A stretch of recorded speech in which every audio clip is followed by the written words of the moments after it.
Sénégal, bonjour. Au menu de l'actualité de Tribune quotidienne ce matin, le pavé dans la main, pour ne pas dire le coup de pied dans la fourmilière, comprenez les Punkalima Moukourbaï Fall, les Ngadima Moumbouade Bouride, signé le juge Hamidou Dem. En tout cas, dans un contexte de transparence, le journal du groupe des médias, Tribune quotidienne, de révéler, en tout cas, le juge Hamidou Dem. Eh bien, Hamidou Dem réclame Rakitak Taf Taf et Johnny Johnny, c'est-à-dire la déclaration de patrimoine du Premier ministre Ousmane Sonko. D'où les propos du juge Hamidou Dem. À lire dans Tribune quotidienne, à savoir, j'ai des preuves que Ousmane Sonko a dissimulé une grande partie de ses biens en publiant sa déclaration de patrimoine en 2016. On est où là? C'est l'interrogation qui s'imposerait. En tout cas, le juge Hamidou Dem réclame Rakitak Taf Taf et Johnny Johnny. La déclaration de patrimoine du Premier ministre Ousmane Sonko, révèle Tribune quotidienne ce matin. D'où l'interrogation Kourbaïfal et Boldemouride. À ce sujet, comprenez, Sawai Pros, la porte du Bourok, aurait-il fait, comme qui dirait, du Tourlandem, pour ne pas dire du Narembaï, autour de sa déclaration de patrimoine en 2016. En attendant, restons avec Tribune quotidienne qui parle d'attaques cybercriminelles. Et là,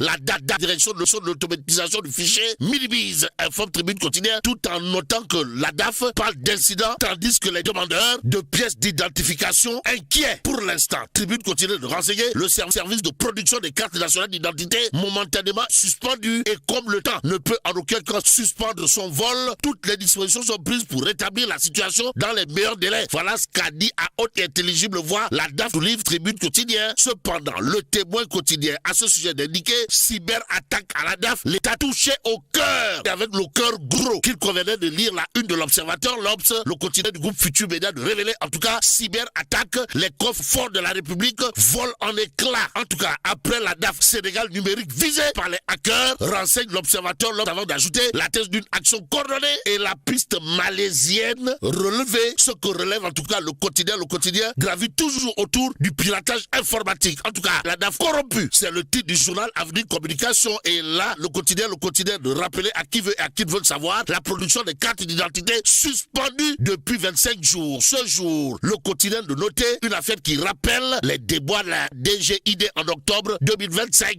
en attendant de savoir de quoi il en est exactement dans cette histoire de piratage informatique. Le quotidien de s'arrêter sur la tournée économique et tournée politique de l'heure à l'heure actuelle. Retenons en tout cas que le tandem au pouvoir sur deux terrains révèle le quotidien et Wolf quotidien. Pour ce qui relève de la tournée économique du président de la République, son excellence Bassirou Diomaye Faye à Tamba et Kédougou, de révéler en tout cas Diomaye veut changer totalement la face du Sénégal oriental, en attendant de savoir si Sawai pourrait faire plus que ce qu'a déjà fait le Dougoutigui, Sidiki Kaba et le Diamanatigi Macky Sall. Retenons le titre de source A. Le journal piloté par Daouda Thiam, mon confrère, d'indiquer visite hautement stratégique, infrastructure ferroviaire, agriculture intégrée, défense nationale, site de l'université du Sénégal oriental. Diomaye n'a pas, alors là, pas du tout, chômé à Tamba. À Tambacounda toujours, il est question de l'université du Sénégal oriental en chantier. Et là, Tribune continue de nous apprendre que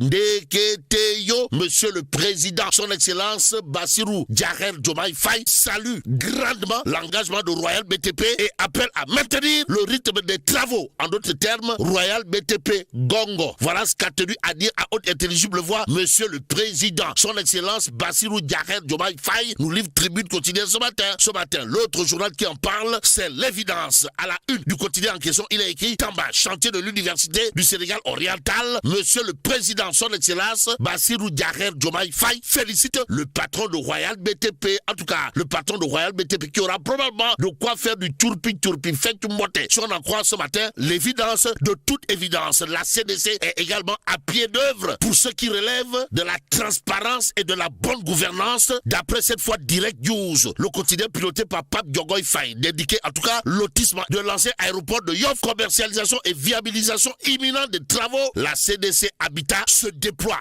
Waouh. En tout cas, la CDC Habitat a procédé au lancement d'une nouvelle tranche avec des parcelles disponibles à la vente, révèle bien entendu Direct News. Le journal d'ajouter qu'elle a pu procéder à la levée des blocages identifiés, à la stabilisation des plans cadastraux, au renforcement des équipements collectifs, en intégrant bien entendu une station d'épuration des eaux usées. Box, on peut tenter de dire. Que dire sinon? La dite structure, comprenez, la CDC Habitat réaffirme son engagement à sécuriser l'accès aux fonciers, aménager, à renforcer la transparence dans la commercialisation et à contribuer durablement au développement urbain structuré. Informe en tout cas Direct News. Ça veut dire quoi? Ça veut tout simplement et tout bonnement dire, d'après le journal, qu'après l'exploit de la CDC du côté de Bambilor, c'est désormais le Graal, et bien le Graal dans le lotissement de l'ancien aéroport de Yoff. Et pendant ce temps, le Dakarois quotidien, pour sa part, de s'intéresser à la situation problématique du BTP au Sénégal et au devoir de porter le combat qui incombe désormais au patron de Ecotra, le nouveau sacerdoce de Abdoulaye Sylla Ecotra. Dixit Souleymane Niang, étudiant en BTP. Que dire à ce sujet? Sinon, Abdoulaye Sylla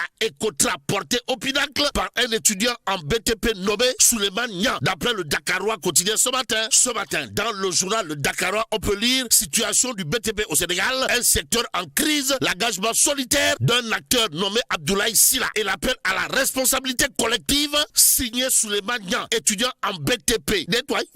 Bon, un secteur autrefois moteur, aujourd'hui en grande difficulté. Voilà ce qu'on peut retenir de la production intellectuelle de l'étudiant en BTP qui considère à plus d'un titre que Abdoulaye Sylla, c'est comme qui dirait un envoyé de Dieu pour sortir le secteur des BTP des ténèbres. Bon, intéressons-nous à Enquête quotidienne ce matin. Le journal, en tout cas, de révéler Starlink, conditions d'accès au marché, le flou total,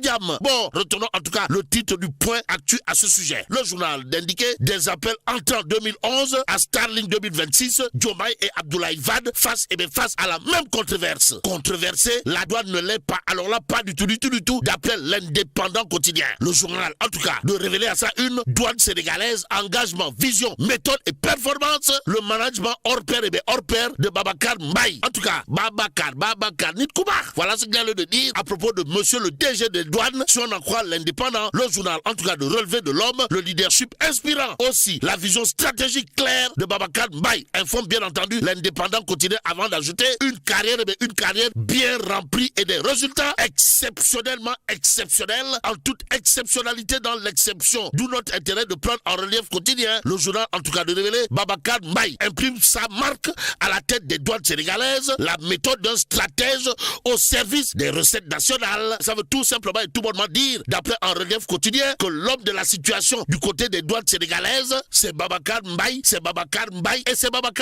Restons avec en relief quotidien qui parle du congrès de l'AIPS Afrique prévu en Gambie. Pourquoi faire? Eh bien pour nous dire bonjour, ouvre le sommet ce vendredi.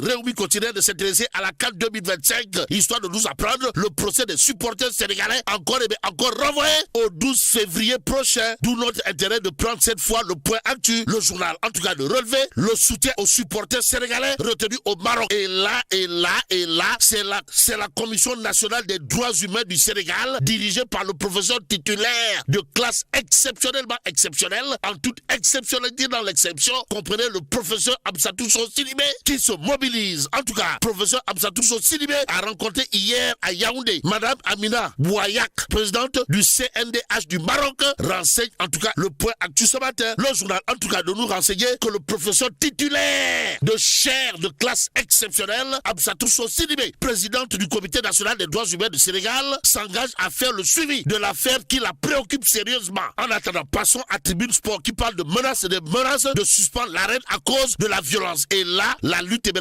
sport de chez nous en sursis révèle Tribune Sport, d'où notre intérêt de prendre le journal Les Échos pour terminer. À la une du quotidien en question, il est écrit incroyable mais vrai. Dans un pays où le chômage fait fureur, la lutte frôle de justesse l'arrêt. Et là, bon.